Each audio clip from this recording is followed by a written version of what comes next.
আগে আমি এত বড় বোগদা ছিলাম যে আমার মায়ের নামে কিছু লোক আমার সামনে ভাই নিন্দা করতো, কী সব আলোচনা করতো আমার মায়ের নামে, হ্যাঁ, যে আমার মা এই, আমার মা সেই, হ্যানা ত্যানা প্যানা কত কিছু বলতো ভাই, যেগুলো আমার মা না নিজের চোখে তো দেখছি যে তুই চুপ করবি দিয়ে ভাই। এখন এখন আমি ভাবলেও এখন আমার প্রতিবাদ করতে ইচ্ছা করে যে বল আমার মায়ের নামে আর কেউ বল, আমার নতুন করে ওই কথাগুলো রিভাইজ করে এখন মনে হয় প্রতিবাদ করি, মুখে মুখে উত্তর দিই।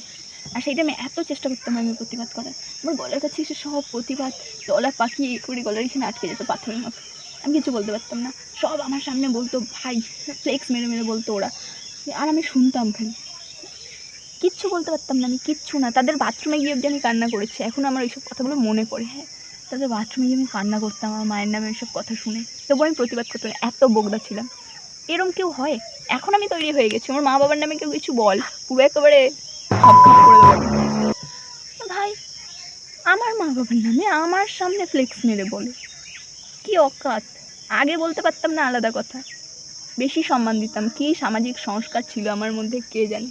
আমার নামে বললে এখন অব্দি আমার কিছু যায় আসে না, বলগা আমার নামে যা বলবি, কিন্তু আমি আমার মা বাবাকে ছোটোবেলা থেকে দেখে আসছি ওরা কারোর কিছুতে কাটিবাজি করতে যায় না। কিছু লোক আছে ভাই, বাদ দে, সব বললে পার্সোনাল হয়ে যাবে, এখন বলতে আসবে না কেউ। এখন আমি তৈরি হয়ে গেছি আমার মা বাবাকে ওই সব দিক দিয়ে প্রোটেক্ট করার জন্য, আমার সামনে তো ফ্লেক্স মেরে বলা এখন ছাড়ো ভাই, ছাড়ো।